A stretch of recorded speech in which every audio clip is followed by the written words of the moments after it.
সাবেক প্রধান নির্বাচন কমিশনার কাজী হাবিবুল আওয়ালকে ঢাকা চিফ মেট্রোপলিটন ম্যাজিস্ট্রেট আদালতে তোলা হবে আজ।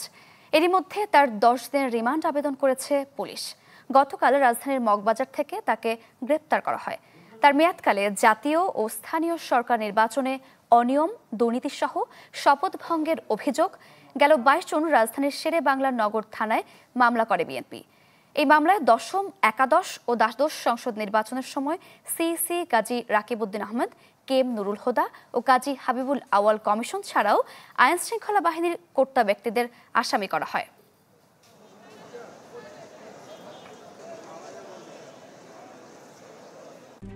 RICL TMX, যুগের পর যুগ স্থাপনা থাকে মজবুত। কাজী হাবিবুল আওয়ালকে ঢাকা চিফ মেট্রোপলিটন ম্যাজিস্ট্রেট আদালতে তোলা হবে আজ।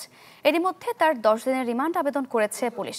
আরও জানাতে ঢাকার সিএমএম আদালত থেকে সরাসরি যুক্ত হচ্ছেন সহকর্মী রমিজ হুসাইন। রমিজ, সাবেক সিইসি কাজী হাবিবুল আওয়াল কয়টা নাগাদ তাকে আদালতে তোলা হবে?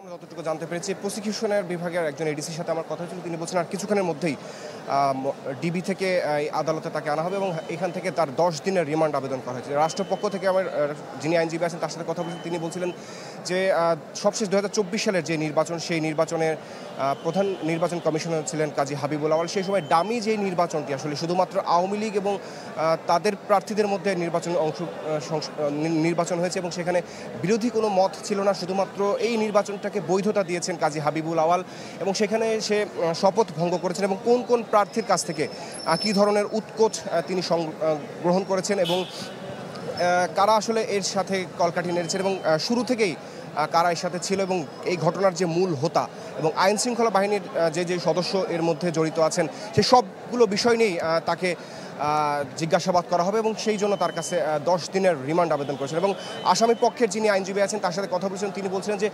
সাংবিধানিক যে বাধ্যবাধকতা আছে সেই কারণেই আসলে সেই নির্বাচনটি করতে তিনি বাধ্য হয়েছিলেন এবং শুধুমাত্র নির্বাচন কমিশন আসলে 5 জন ব্যক্তি, তাদের পক্ষে আসলে পুরো নির্বাচন ব্যবস্থা আসলে সেটি দেখভাল করা সম্ভব হয়ে থাকেন এবং একটি নির্বাচন যখন হয়ে যায়, রিটার্নিং কর্মকর্তা যখন ফল ঘোষণা করে থাকে, সেই ক্ষেত্রে পরবর্তীতে নির্বাচন কমিশনের প্রধানের আসলে কিছুই করার থাকে না। এই ধরনের বিষয়গুলো আসলে তিনি বলছিলেন যে রিমান্ড শুনানিতে এই বিষয়গুলো তিনি উপস্থাপন করবেন।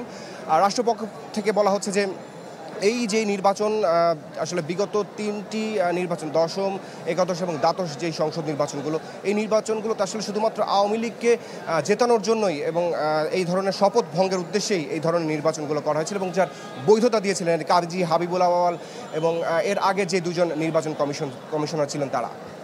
ধন্যবাদ আপনাকে। দর্শক, ঢাকার সিএমএম আদালত থেকে সরাসরি যুক্ত হয়েছিলেন সহকর্মী রমিজ হুসাইন।